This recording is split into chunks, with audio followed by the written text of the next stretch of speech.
All right, today we are joined by Christopher Siu. I first was made aware of him by the podcast he co-hosts or sits in with, Composing Made Simple, and I've recently seen him pop up a lot, pretty consistently on social media, on his YouTube channel. I really like his music, and I figured I'd reach out and get him on the podcast. So, Chris, welcome to the podcast. Thanks for having me, Alex. It's a pleasure. So let's start with a classic first interview question. Could you kind of give us a little bit of your background, how you got into music, and Yeah. basically all the way up to where you are now? Yeah, absolutely. So I started playing the piano when I was 5, and my parents basically gave me an option. They're like, we want, we want you to play an instrument. Is it going to be piano? Is it going to be violin? It's usually one of those two.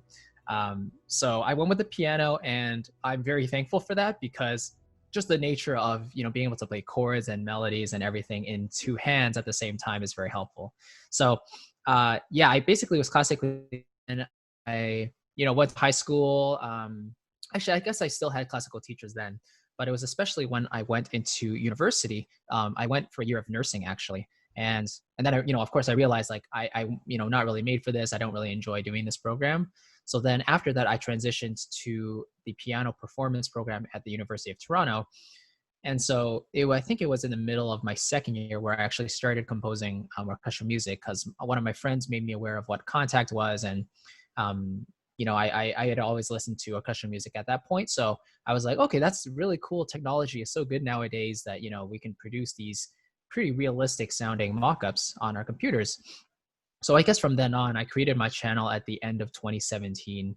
And then from that point, I've been able to produce at least a video a week. So I think that's really helped me. I just have to say, like, I give all the credit for all the gigs and composing and arranging gigs that I have to the channel because that was my main way of getting or gaining credibility and, exposure in the space. And given the classical background, I think it just reinforced the orchestration and the theory a little bit behind it. So I was pretty fortunate in that regard. And I was just able to produce at least a video a week, which I think helps with the algorithm. Consistency really is key. It doesn't matter if it's video or if it's a blog or if it's a podcast, right? Like this one. So from then on, it's just been a crazy journey. I've gotten some, opportunities to arrange for some larger artists and chat with some wonderful people. So it's just been a great experience so far, and I'm, excited to see how it goes from there. That's awesome. So would you say YouTube is like your primary platform that you put energy into? Absolutely, yeah. Especially now that I'm starting to build an online business as well on the side. YouTube is basically like the machine that keeps everything going. And so content is very, very important for producing a certain type of passive income that I'm aiming towards. And we can always talk about that if Sure. there's time for that. Yeah, definitely. No, and I definitely want to hit on a few of the things you said, specifically kind of growing credibility through like basically teaching, right? So you're basically giving lessons or showing sample libraries. Could you give a breakdown of conceptually what your channel is? Sure. Yeah. I would say like in terms of the target audience I'm aiming for, it's more of like the beginner to the intermediate composer who is, looking to get started in the world of orchestral music and is kind of overwhelmed, not really sure what tools to use, what libraries are out there, and then how to actually apply those libraries. So I'm a big fan of doing videos using cheap equipment whenever possible. I think the main video on my channel, actually, when you click on my page, is building a trailer track with free orchestral libraries, and I use 3 of the more recently released ones. So those are that video is quite popular compared to the other ones on my channel.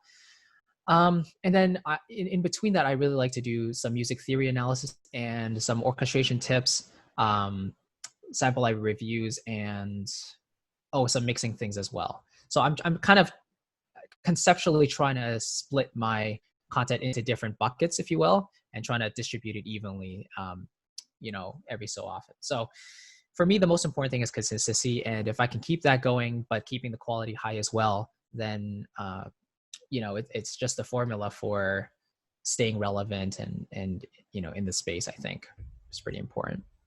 Yeah, definitely. So there's two things I want to hit on there. Mm-hmm. Um, The first one is consistency, right? How do you keep that up? Especially when it's something self-motivated. It's not, you don't have a boss telling you what to do, when to do it. How do you keep that Yeah. going? Because I also work like that, and it's always, I'm not going to say a struggle because I think I'm pretty good at it, but it is something you just have to keep on top of and really learn about yourself to be able to optimize getting it out and know your limits. So, how do you assess how much to do and how do you keep yourself doing it? Yeah, it's a great question. I think that if you have a specific end goal in mind, the sooner the better. I think. Um, I think a lot, in large part, a lot of my consistency was due to watching another YouTuber, Graham Cochran, over at the Recording Revolution. He's quite a big channel, but he preaches something called content marketing, and he's been doing this for over a decade. But essentially, in terms of the actual motivation, it's a tricky subject because there have definitely been weeks where I've just felt like I can't keep up, like this is too much, right? So yeah, there it was funny. Like one day I had to go out of town, and I only had like 2 hours to record something, but I had to like force myself to do it. And funny enough, I think that was actually the free libraries video that I put together. So that was a kind of a close call. But I think when you're self motivated to produce and you know you're helping people, and it's more of like a routine than anything. I think it's like anything in life. If every day, I think I know my goal a little bit more, and I know that I want to continue getting these arranging gigs and orchestration gigs, and at the same time I'm getting like piano students and composition orchestration students, so that is also supplementing my income nicely. On the side I also have like piano, private piano students, so that's kind of where my main living comes from. So but all in all, I think it's just another part of routine. It's like another thing to add to your schedule. And eventually, if you want uh, credibility in this space, if you want to be the go-to person for something, and also if you just want to have something to show in the future.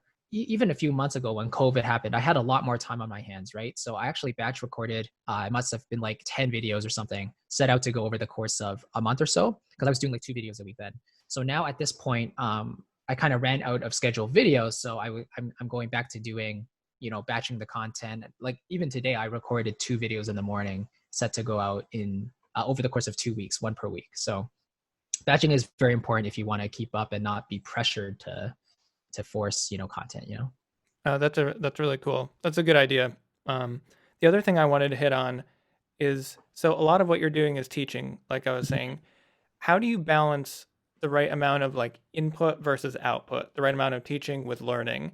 Obviously, you learn when you teach too, but True. how do you kind of balance that to make sure you're not kind of going over the same things or just reinforcing things you already know? Yeah, you know what? I actually find it pretty satisfying when I have to go over the same thing again, because it just proves that there is a need for that specific topic. So it doesn't matter if 1,000 people are asking the same thing. In fact, that probably gives me more motivation to produce a video specifically on that topic or cover that, specifically with that one student. So I think one of my personal greatest strengths is patience. And I've had students that just couldn't understand a certain concept. And I think the best thing we can do is really try to put ourselves in the student's shoes and see why that might be the case. So especially when it comes to something I'm really interested in, like composing or orchestrating or whatever, um, the the process of trying to figuring out what is the stumbling block here, and then trying to formulate that in a way that makes sense for the other person is quite rewarding, I think. um, right. So, like, kind of on my downtime, in the meantime, I try to listen to podcasts whenever possible, business podcasts, some music podcasts, watch some composers on YouTube. There's always things to pick up, but I'm trying to also force myself to listen to more music because I do want to expand my like tastes and variety and what I'm into. So far, I think I write in kind of three niches, three styles of music. One specifically, but I think just in general, it's good to try to embrace as many styles as possible. And one of my students specifically, he focuses on trailer music, so it's actually forcing me to kind of listen to that side of music as well, and kind of see, okay, what's working, what isn't, and help him compositionally and production wise on that as well. So it's important to kind of spread it out and just learn on the go while you're not teaching, I think. because otherwise you won't have the time to do it. So Yeah, that's really cool. Have you ever had any really important experiences with teachers in your life that have kind of made you want to really give back and help other people learn and progress? yeah, it's a good question. You know what? I think like my greatest teachers were all um like I had all my greatest teachers when I was a younger child. So I don't think at that time I fully appreciated what they gave me, like whether it was piano technique or theory knowledge or whatever it was. I remember sitting in class and thinking it was pretty boring, and I was just doing it because my parents were paying for it. I was like, okay, I play piano, fine, I think it was when I started teaching piano because I knew I had to do it. It was in the middle of university, and I was like, when I graduate, I want to have a student base so I'm not jobless when I get out. So I started doing that, teaching composition specifically.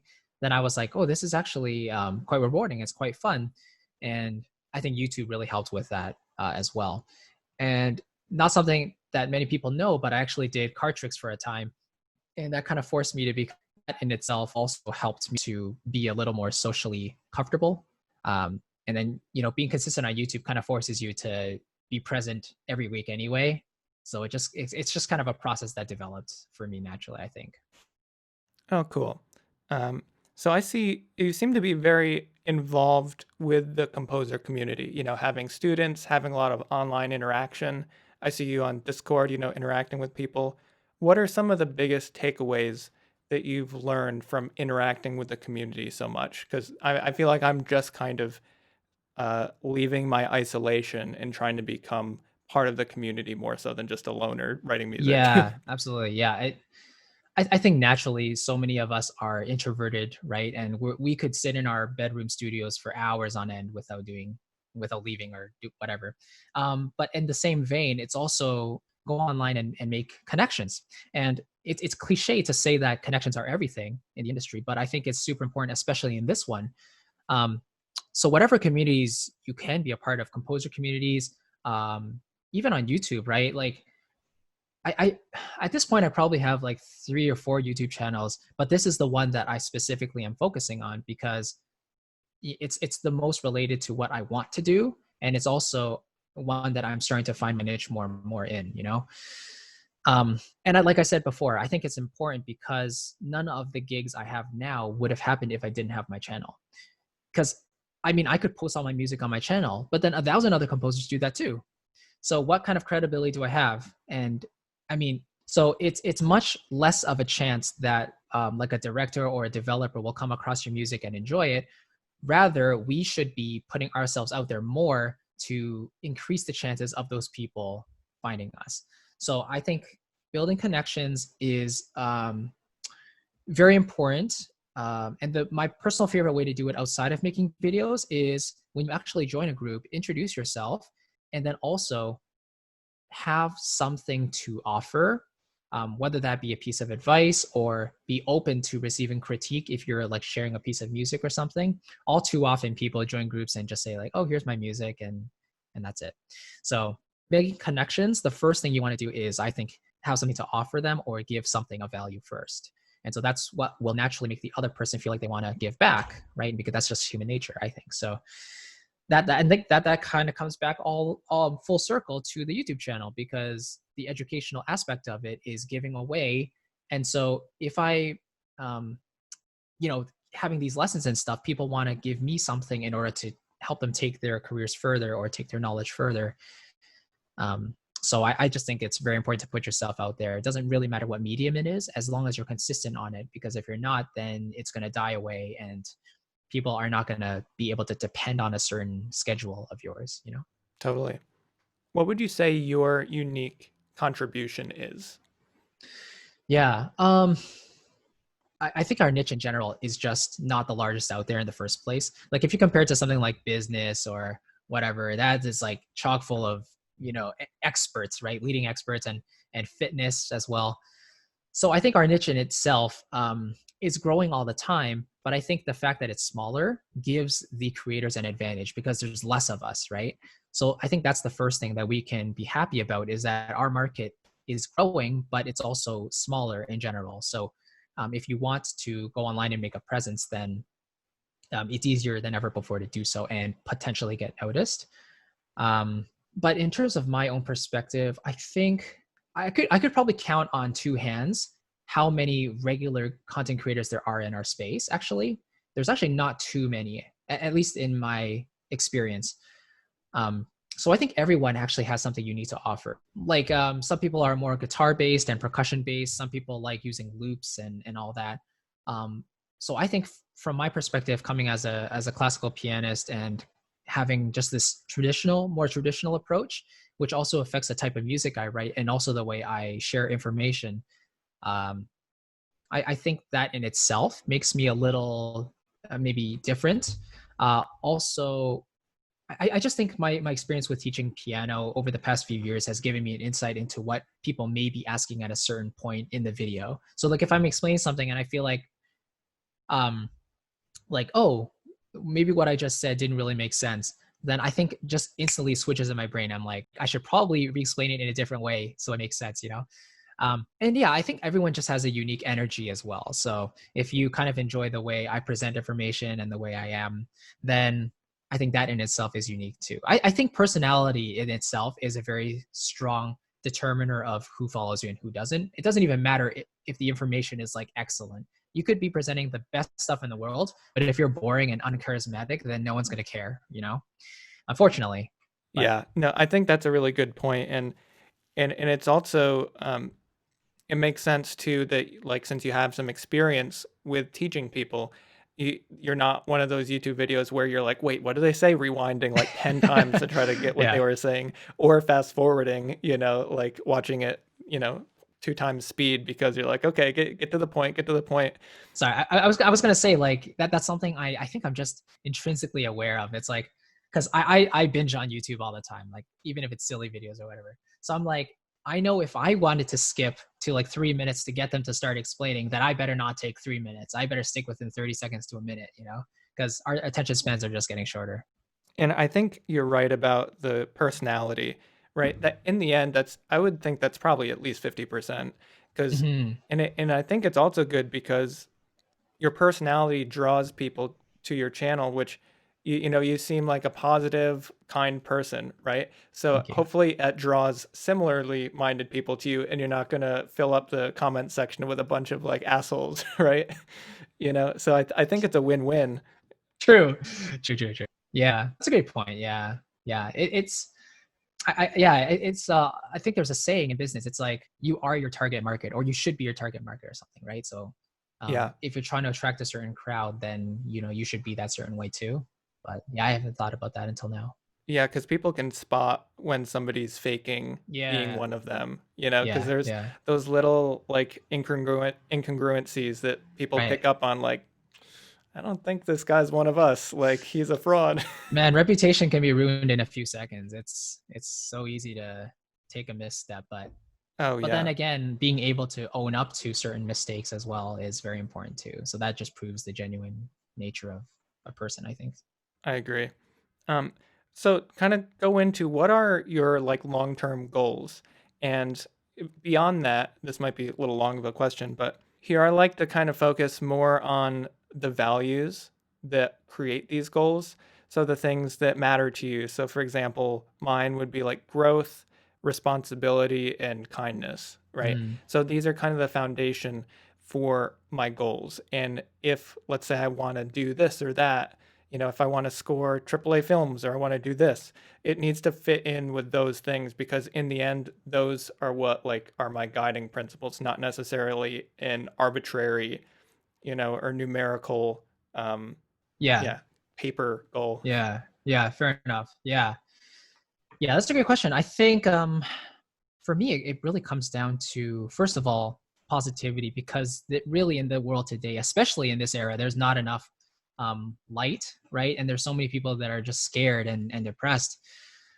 So even if I can make a small contribution to that by making someone feel better, great thing, I think.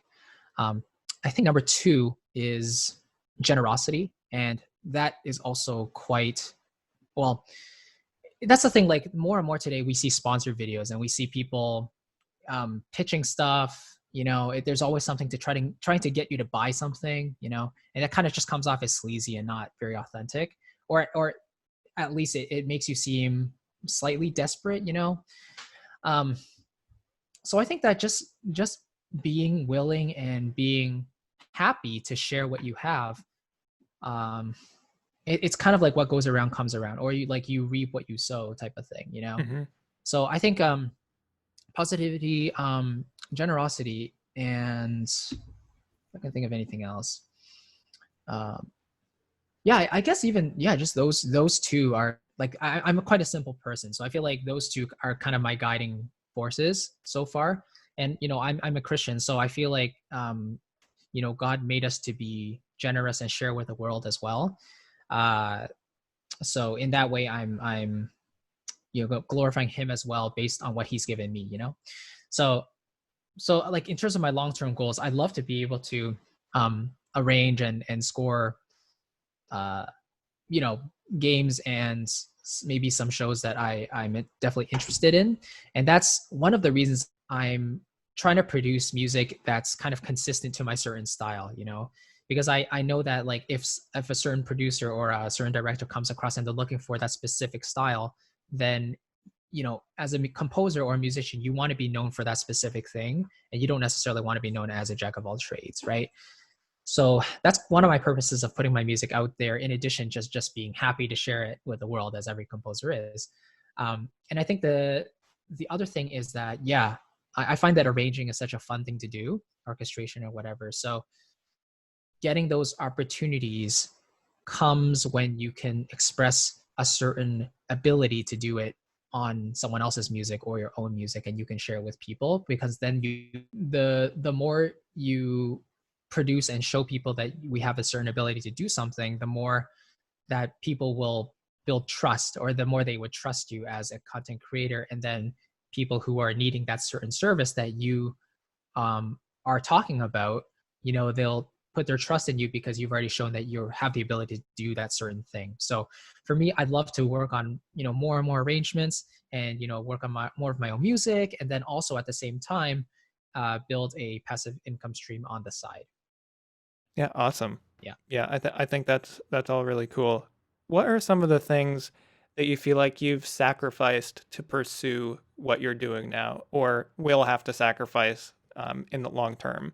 Um, Right. obviously, obviously, every possible thing we do is, I suppose, there's a number of other things we could have done with that True. time.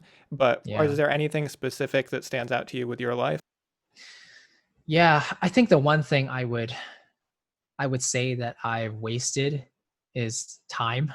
Um, Not necessarily the fact that I feel like I started late. I actually think that the point at where I started in like during my second year, I think that was a perfect time for me to actually start right when I was getting interested in it, and right after I composed my first piece, I released it. So I don't think I started late, but I think I just and a lot of us I feel like have a natural tendency to procrastinate and just not take advantage of the time we have. And it's hard because we don't have, like you said, a boss telling us what to do at a certain time. So yeah, so I'm trying to keep myself accountable every day, and writing stuff down, like I have to get this done or else it's never going to get done. Yeah, it's not like a regular 9 to 5. So I think that's the hardest thing. But aside from that, I've been pretty happy with my progress and seeing where things have gone.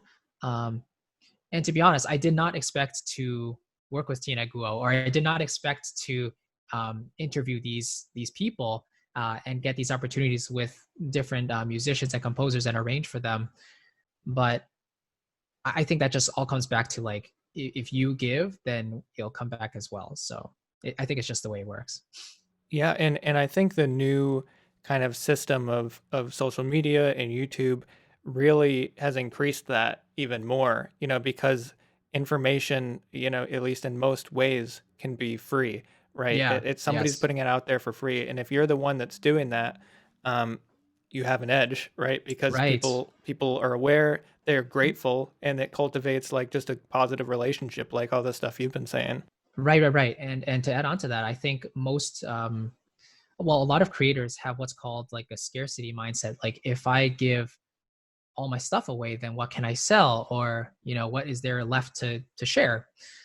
But it's more like you should share all your stuff because people want access to you, so it's not, you're not really selling the knowledge, you're really selling the access to you. So that's kind of what I'm doing with some of my courses. It's like I'm offering like a Skype call or a track review or something, so like people can email me, right? They can ask me questions and stuff, but I have to put my priority in the paid students, the people who actually invested in me, right? So it's kind of, yeah, it's just the natural process. Yeah, you just have to put yourself out there and just be consistent and be genuine and be generous, and that will just all come back, I think, naturally. I like what you said about the scarcity mindset. On my other podcast, we just interviewed Sean Croxton. I don't know if you know him, like the Quote of the Day podcast. Um, and he's doing a whole thing with, financial independence, basically helping people re-teach themselves to not, for example, to not think everybody who has money is greedy, right? Or limiting beliefs about ourselves that keep us from accomplishing, principles of wealth generation, right? Hmm. Um, so one of those things I wanted to ask you about is your course, where you pay people, and two things. Basically, what is it that you offer with the like paid students versus the just content you put out? And also, how have you kind of developed? This is something I struggle with. How have you developed the self worth to charge for your services to give them an accurate uh, like value Value, assessment? right? Yeah. Yeah. Great question. Yeah. So starting with like what I personally offer, I think the difference between free content and paid material really comes down to kind of two things. Number one, it's the paid stuff will always offer a much more structured plan. Whereas in a YouTube video that's 20 to 30 minutes, you can't literally cover every single thing you want to talk about. So that in itself um, is a big difference, I think. And of course, you can go like 5, 10 out, 20 hours of content, each module explaining something different. And so that's just like core content itself. And then for tiered products where you're trying to upsell something, or maybe they have an option of a more expensive option, usually that comes with access to the creator. So whether that be a call or having something reviewed or anything that requires the creator's attention, that be more pricey because you're using the time of that person, right? But I think in terms of determining your own value, it's generally a better idea to charge slightly higher, I think, because people just naturally gain a little more respect for something that's more of higher value.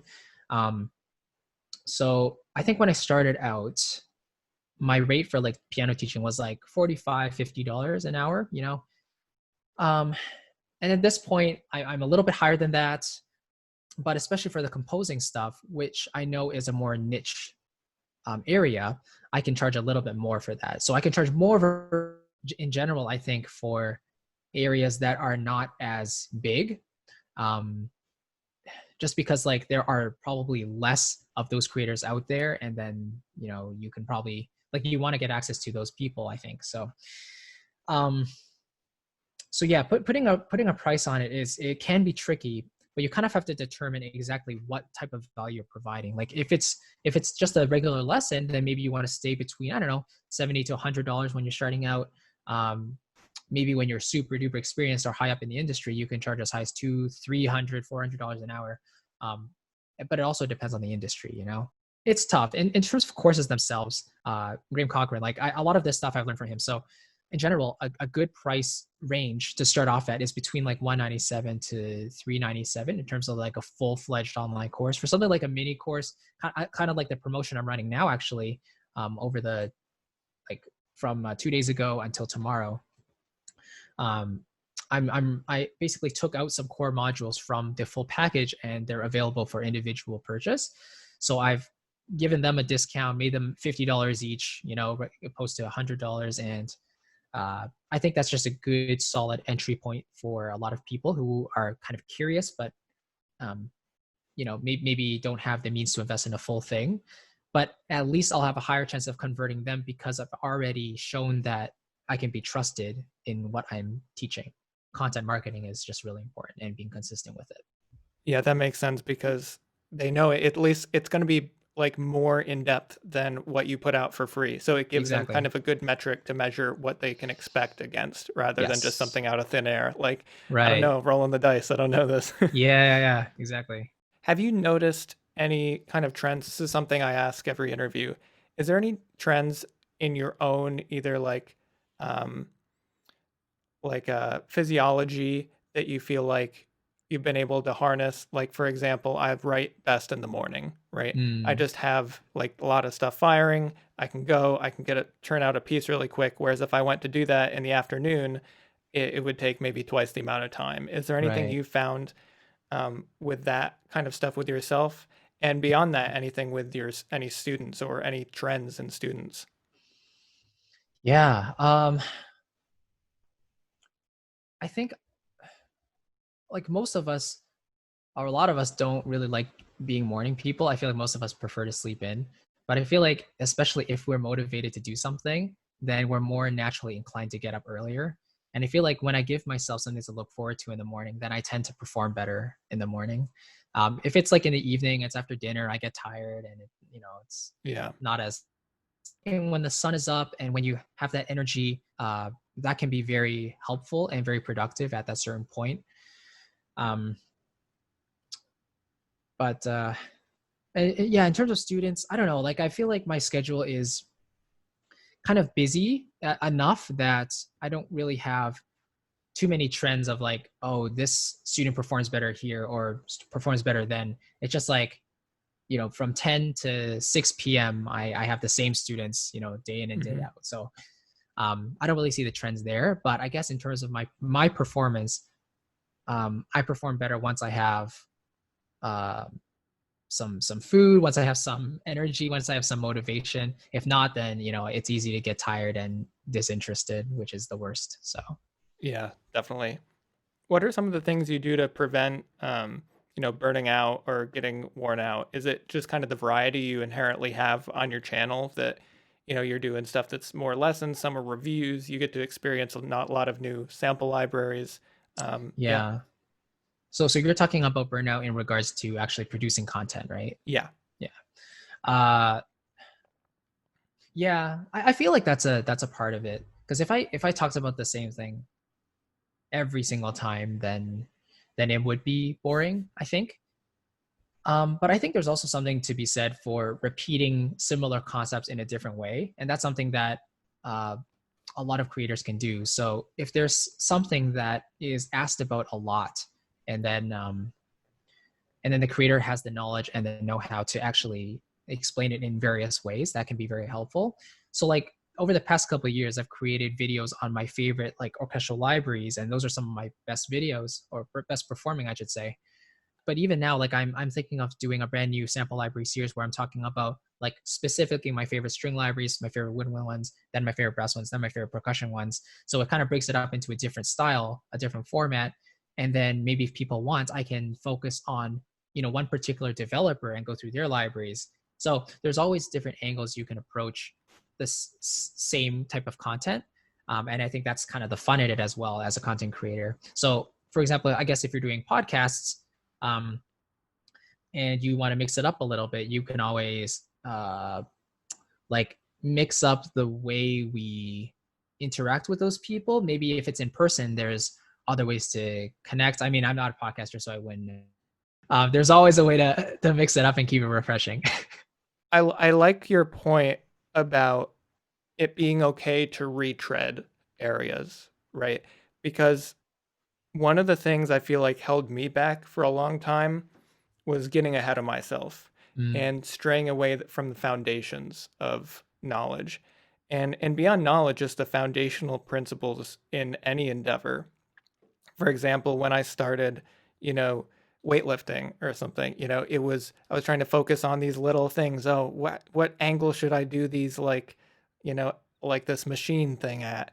When mm, I really just needed the basics of the, main three lifts. And the same right. thing I feel like with music, I'm always going back and reviewing my most basic music theory and most basic like analysis or the Yes. most simple I love the Leonard Bernstein Uh-huh. Yeah. interviews that are or his like lessons that he used to give the young composers Mm, lessons. They're on YouTube, but they're like amazing in the way he just breaks down core concepts.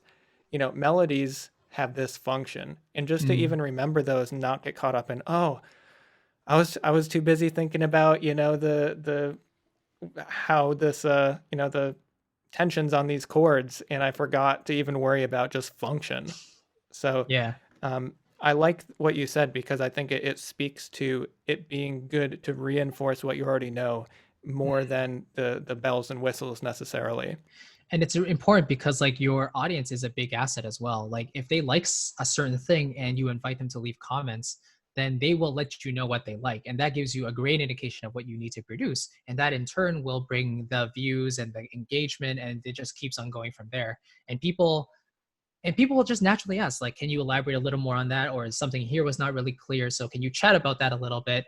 And that's one of the reasons why I think live streams are so great, because you literally talk with them, in real time, and you can help them at the same time. So yeah, it's the content creation is fun. We can always find ways to mix it up, like we said.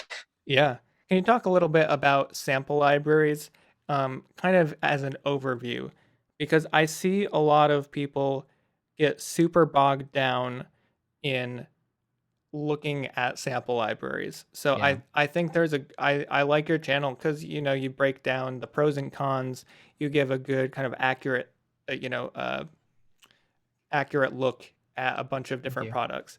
But I also know my own tendency, and I know a lot of other people, to just spend so much time looking, should I get this one or this one? And spending, if they had just picked one randomly and just Yeah. learned it well and learned it backwards and forwards, they probably could have come up with a better result instead of spending 100 hours Yes. mulling over something. Do you have Yeah. any advice for people who get kind of caught up in that loop, or any words of advice? Yeah, absolutely. Yeah. First of all, I have to say I'm guilty as anyone. I have to say, at my first year of doing this, I honestly spent almost 30 grand on sample libraries, and I was like, at the end, I saw my bill. I was like, what am I doing? Like, I need to focus, right? Um, but the libraries I did spend my money on, luckily, were mostly within the same developer. So I kind of focused on trying to collect the libraries of one company. And the benefit of doing that is, naturally, if they're recorded in the same space, then you're not going to have that many mixing problems when it comes to trying to get the orchestra to fit together as a whole. So that's one thing I can say to new composers if they're looking for new sample libraries and trying to fill up their specific orchestral sections. It's better to go with a certain developer if you know that their offerings are, relatively, like, let's say the Hollywood stuff from East West, they don't really like the woodwinds that much, so maybe they'll supplement that with Berlin woodwinds or VSL or something. So in those cases, there's always exceptions. But in addition to just, collecting from one developer, if you need all those parts, I think it's important to also iron out the style of music you want to write in the beginning, because if you don't, then really you are in this endless loop of just purchasing whatever that comes to mind. Um, so after I purchased my orchestral tools and Cinesamples libraries, then I was satisfied because I had everything I needed. But then the new shiny toys come up, and it's like, do I really need this? Is it really going to help me? And I think that's the one question we need to ask ourselves is like, if I really want this library, do I need it? And what will it provide that my current libraries are not providing? And if you can come up with a really good answer to that, then you'll know whether you need that library or not. Um, but like I have to say, I'm in the fortunate position where, as a reviewer, I do receive a lot of these libraries for free to review. Um, but at the same time, I try only to review the ones that I think I'll enjoy. I don't review anything that really I don't think I have much of an interest in, unless it's like a favor for a friend or something. But that's very, very rare. In general, I guess I grow to like those libraries anyway, even if it's a favor for somebody. But yeah, again, that I don't do that very, very often. Um, so yeah, I think that's just the important question. It's to try to iron out the particular style of music you'll be writing, and then once you invest in a certain set of libraries, really try to work at getting the best out of them if you can. Um, Now I should follow my own advice because I have the Berlin stuff, and I've probably scratched about 2% of each of those libraries. Like I literally only use the legato patches from those instruments most of the time. So it's like if I want to use any extended articulations or anything, I know they're there, but my style hasn't really changed. So looking back in retrospect, I probably could have invested in different libraries that maybe were less expensive, or but the past is the past. And looking back now, I do have a tool that gives me what I need, and more than what I need. Um, but then again, it's easy to get overwhelmed. So trying to stick with one developer in the beginning is, I think, a good idea. Yeah, I feel almost lucky because that's what I did, and I think that was kind of my OCD accidentally helping me out because I needed all the contact patches to look the same. So Yeah, I was like, yeah. I need them to be all congruent and all to make sense. So I just bought all the Berlin series, There you go. and that's all I've Exactly. used. Like I also bought the Metropolis Arc stuff, but Yes, I only yes. use like the choir from it, and Right, right, maybe I'll double some of the instruments. right. But I've been working with that for like a year, like over a year, only like full time, just Berlin series. And even today, like literally going back, I'm still learning like little tips and tricks with like, oh, you can program the, triplets to a key switch and have Right. them go like, different speeds. Yeah. I just It's there's insane. so Yeah. much behind the hood that you can learn, and as I've learned these, even like programming tongued legato versus slurred legato to a foot pedal, and Hmm. and just programming all the parameters and actually looking and seeing all the things, and looking at the developers' content and seeing them use all that because I didn't even know, and then I went back. I was like, let me just watch all the Berlin brass like OT videos, and I was like, what? I didn't know it could do all this. Yeah. I've Well, just been you're way using. ahead of me in that regard because like I literally just pull open a legato patch, I play it, and I'm like, all right, done. Yeah, exactly. So congrats, man. That's yeah. You Thanks. know way more about it than I do. So if anybody listens to my music, there's a 99% chance it's all the Berlin series. So, but I think that's a good answer of really once you've got your core essentials, really like any other kind of purchase, is it a toy? Do I need it? Is it going to Hmm. be an old discarded toy in 2 weeks? Right. Or is it actually going to bring a new kind of life to what Yeah. I want? Or even if it is just a toy and I don't need it, I'm going to buy it for enjoyment, Right. because I do forget sometimes that a lot of people just do it because they love it, and I feel like that's something I sometimes forget about in myself, even because I'm like, I got to get these tracks finished up. I got to finish this. I Right. got to make it sound good. I got to get it sounding professional. Yeah. But then I start to forget when I'm on like hour 40 of working on something that I'm the reason that I'm doing this and chose this whole career path. Yeah, exactly. Yeah. And it's funny, like places like VI Control, that's where everyone gathers to talk about libraries and stuff. And so many people, they're in the position to have this disposable income to invest in whatever libraries they want. But a lot of people are just like, oh, this sale is on. I know I don't need this, but I'm just gonna buy it anyway because I don't know when it's gonna go on sale next. Like that's the totally wrong way to think about it, right? Like if you're not gonna use it, why are you getting it in the first place, right? Yeah, So it's that's their yeah, marketing strategy working. there you go. Exactly. Um, I want to hit a few little questions before we move on to the next section. Has there ever been an really unhealthy work environment that you've been in? And if so, how have you gotten through that or past it or just gotten to the end? Like I guess there have been occasions where I've done like collaborations where the other person ghosted me, or there were I don't know, maybe there was a mismatch and or miscommunication and things fell apart. But no, but literally when those things happen, I just move on because I tend to forget bad experiences pretty easily. Like I just I guess I find myself not dwelling on the past bad stuff too much. So I can't really think of anything that comes to mind that where I was like, yeah, that was a terrible thing. But you know what? That's probably bound to come in sometime as well. So we'll see. I don't know. Yeah. Yeah, I'm looking for advice for the future. So, Gotcha. Yeah, yeah. yeah. Um, what are your strengths and weaknesses with what you do? I think my biggest weakness when it comes to writing or composing definitely is that I'm an obsessive person. So when I find I like something, I'll just listen to it over and over and over because it gives me that adrenaline rush. And I'm like, oh, that next piece of music, I don't have time for it because it's not going to give me that same rush. So it's definitely something I need to work on. I think at a certain point, like a couple months ago, I tried to make a deal with myself to be like, I want to listen to one new piece of music a day, right?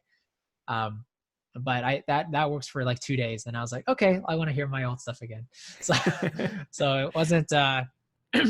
Yeah, it's a tough one for me, but yeah, and one of my friends really knows this. Like I watch the same shows over and over and listen to the same music.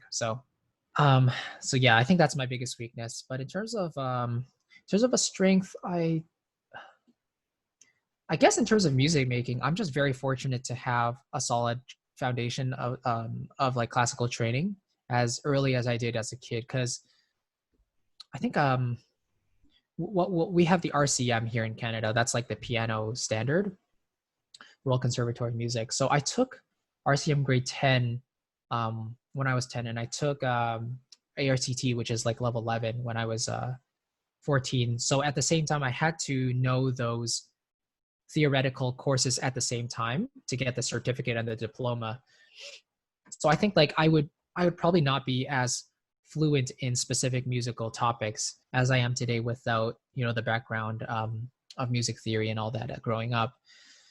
Um, and I think another thing is just being patient and also being receptive to other people. And I try to be like as open as possible to, you know, people's comments and what they're looking for. So I think people notice that, like, if you're just producing stuff that you want to make but not necessarily what other people want, then it becomes tricky and you risk losing an audience that way. So yeah, I think it's a fine balance. Like I actually feel maybe my biggest weakness is one of my biggest strengths as well, because that allows me more time to focus on the style I really enjoy making and honing that side of things, and I can experiment within that style, you know. So I enjoy making Disney, Nintendo music. That's kind of my favorite, my wheelhouse, I guess. I also enjoy making kind of like acoustic trailer type of music. It's a lot of fun, and then jazz, like swing type of stuff as well. That's like kind of like the main ones I focus on. Um, but yeah, just being open to more styles and listening to more music is definitely something I want to get better at. Yeah, I would say the same with me. I like to, when I do have free time, it's nice to listen to stuff you're familiar with. It's that like dopamine burst, getting rewarded with something you know is coming, and just like really being Yeah, familiar and exactly. feeling It's comfortable. hard. It's yeah, I agree. It's definitely something I always try to incorporate. And then I'm always so glad once I do, because then it Mhm. becomes something I know, and then I'm like, that's awesome. Yes, exactly. Yes. Is there anything else you want to hit before we move on to the off topic? Actually, I don't know. Do you think your audience would be interested in like how I'm like in the process of how I'm building that audience to convert into paid Yeah, customers? definitely. I think that'd be great because my Excuse me. this podcast is mostly for composers. So Cool. Okay, yeah, great. So yeah, just talking about like my personal process for content creation and how that kind of converts to like clients and purchasing customers is by what's called a lead magnet. And so we do this by offering something for free, whether it's at the beginning or the end of the video. But you'll probably notice I do this. I like to mention my specific like free guide that I've put together to help take the concept even further and further explain what's going on. And so this little freebie, we call it like an over deliver, right? So basically, they've already consumed two pieces of content. So in order to access that freebie, though, they have to exchange their email address. Now, email marketing is still the most effective form of marketing nowadays because it's really like a one-on-one relationship instead of like cold calling people or reaching out to people out of nowhere, and people get turned off by that. But if they want to download something that is super valuable to them and all they have to give you is their email, then who wouldn't do that, you know? So that's the way I've been doing it and growing my email list. And so a couple months ago, when I built my course, Cinematic Music Creation, I pitched to those people. And I think I made a pretty decent sum there. And then now with this most recent promotion where I've actually pulled out some of the core material and then put a discount on those as well as the whole course for a couple of days, it's also been working nicely as well. And because I have like a solid size list at this point, I know I can have a source of dependable income. But the way to really turn this into like a stream of passive income where you don't really have to work too hard at it, with the exception of producing content regularly, is to have an automated system where when those people join your list, you have to, interact with them in a good way and get them to know you. But this can all be automated through an email provider, So it's like you give them more value, and then eventually you pitch to them, and it's not really even it's not really even selling, because it's like you're just offering something that goes way more in depth, and it's way more like in depth. And so that of course will come at a cost, right? But if they had just downloaded something that is really valuable to them and they consumed more than one piece of content, then those are the people who would just join your list that are the most likely to purchase from you. So that's kind of the way. That's it. That's really That's good to it. know. Yeah. Yeah, marketing is always a interesting topic. There's Mhm. so many routes, but that seems like a good approach where you can still focus on both the thing that brings people in, but also the thing you like doing, Mhm. and can continue to evolve and refine and get better at one specific thing. You know, making videos, getting people following you. Yes. It's a good route. It seems like you've got that really figured out. So thanks for sharing that. I appreciate that. Oh no, of course, yeah. And for me, um this is probably like my third or fourth month actually doing this. I mean, I've been building the email list since the beginning of 2018 or something. So right now I'm about 5,000 or so email subscribers. But I'm still learning. There's always more to finesse out of the system and see what the best practices are and all that. But it's a cool thing to learn for sure. Yeah, definitely. Cool. So at this podcast, I like to value diversity of topic as much as I can. So I poached this segment from my other podcast, The Switch, because it went so well. It's always interesting to have people come on, and somebody who's um, one of the people who we had on to talk about quantum physics. You know, we asked, his off topic was just like a book recommendation. You know, There he's you like go. just recommended. He just recommended Nice. reading the Bible. So that Oh, was there you his. go. So, um, Beautiful. but yeah. So Chris, what do you have for us? Yeah, so I mean, I'm a big tennis fan, and even in this time of COVID and stuff, I mean, people can still play tennis. It's a non-contact sport, and you're pretty far apart, so that's nice. But yeah, like it's interesting because I think your other interests can kind of shape the way you perform your main interests in a way.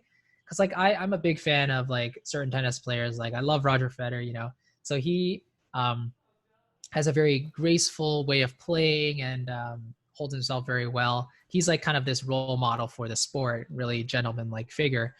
Um, so yeah, when you have people to look up to and even aspire to be more like, um, I feel like that can bleed into other parts of life as well. So like for my music, I tend to like the more romantic and lush type of music. And I don't specifically know why. I think it's because I was brought up with that style, but I can't help but think that enjoying Roger Federer's style of play played a little bit into that as well. It's like super smooth, super flowing, so it bleeds into it a little bit.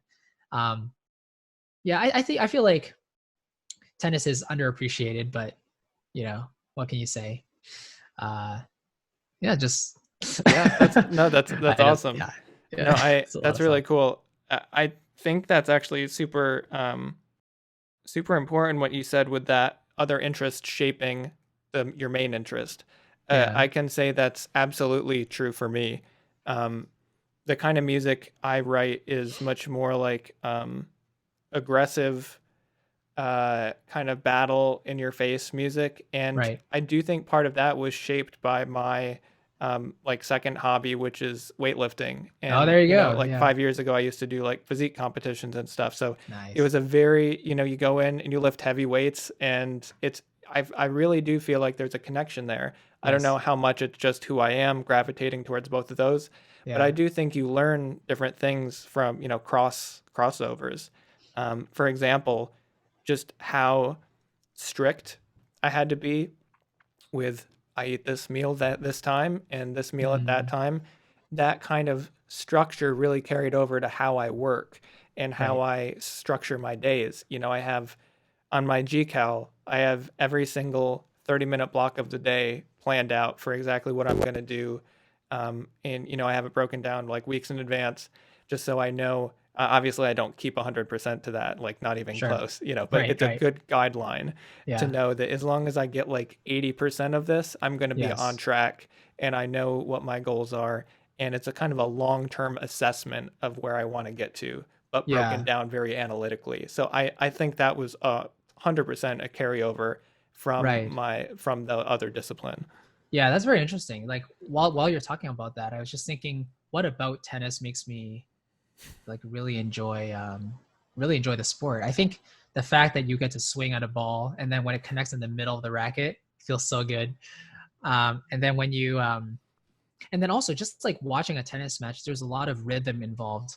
1, 2, 3, 4, 1, and then it kind of speeds up when one person comes to the net, tries to put the ball away, and the rhythm increases. So it kind of like correlates with our BPMs trying to go up a little bit. Things like that. It's a kind of a visual, auditory sport, and yeah, I guess as creatives, we just naturally gravitate to things that influence our music. I don't know what to say. Yeah. No, I think that's really interesting that it's kind of that seeking the perfect like moment in your music, right? Where it's like, Yeah, it all yeah, comes together. It's like when you get the perfect hit or, that kind of connection right there. And also exactly. just like you said, the rhythm and getting into kind of a flow where Yeah. it comes naturally and you can feel when it's coming and you can Hmm. understand and like you said, internalizing it with your body's rhythms and feeling your heart rate increase and just I feel like it for me at least helps me kind of get in tune with my body and Mm. help be able to kind of express that energy for me at least with what I do through the music Hmm. and Absolutely. even know kind of I mentioned this on the last podcast like when I'm doing more intense like battle music stuff I'll sometimes like get up and like be Yeah. doing the rhythm like standing up on the Yeah. keyboard because Exactly. it's I Amazing. feel like there's something important about that or my previous guest mentioned um, going out for a walk and then Right. coming back and sitting down to work on the piece is like oh it's 5 bpm too slow like I Love can that. tell That's you great. know Yeah. Yeah. Absolutely. so yeah I think that's a really cool off topic thanks for bringing that Oh, in pleasure. Yeah. Yeah. Yeah. It's the only one I can think of. So, yeah cool so is there anywhere obviously there is we've been talking about it like the whole time but where can people check you out whether YouTube or social media. yeah. Yeah. The most easy way probably to find me is just typing my name on YouTube. Even if you just type SIU and then Chris, you'll probably find me. But just be careful. There's two Christopher Hughes. One is a master chef, and people have said we look really similar. I don't think we do, but anyway, Yeah. he's also a pharmacy guy, so he's super smart. Um, and I'm just the dorky guy who smiles a lot with his videos, and that's it. And my profile picture is black and white, so that's pretty easy. And on Facebook, you can probably find me. Just type my name, same picture. Those are the two places I'm available the most. But if you'd like to learn kind of more about some of my like favorite stuff to use, especially sample libraries, because that's such a hot topic. If you just type in sample libraries and my last name, you're bound to find one of those videos where I'm covering sample libraries. And the first link in the description will be like my updated sample libraries guide. So I literally like 2 days ago, I think, I updated the guide talking about Damage 2. That was a big library that came out. I also added some like ethnic stuff in there and jazz libraries in there. So I think I updated it for all the links. So if that's something you're interested in and just trying to narrow down the sample library search because that's such a hard thing to do, I kind of share like my personal favorites with you. So that's kind of my free gift if that's something you're interested in, whoever's watching. Cool. Thank you. Yeah, and Yeah, I watched a bunch of your videos, but the I really liked the piece you wrote with the Jade Ethnic Orchestra. That was really cool. thank you. Yeah, that's a lot of fun. I knew that I don't really know how to write like traditional Chinese music, and that's not like the style I'm really interested in anyway. But I kind of wanted to write like a Western style piece, but with some Chinese influence in it. So yeah, it was a lot of fun. I can honestly say I hadn't had as much fun working on a piece as I did with that one in a long time. So I yeah, feel like you can hear that. It's got kind of like a Jade Empire kind of cool. feel to it, you know? Cool. Good to know, man. Thank you. Yeah. Cool. Appreciate it. Well, so yeah, Chris, thanks for being on the podcast. It's been great talking to you. I'll link all the links to all your stuff below in the description. And anybody who's interested, check out your YouTube and the podcast that you're on, the Composing Made Simple. That's a good listen, and you've got a lot of great reviews and lessons. So Appreciate it. again, thanks for coming on, and I look forward to talking to you in the future. Yeah, man, I appreciate it. Thanks for having me.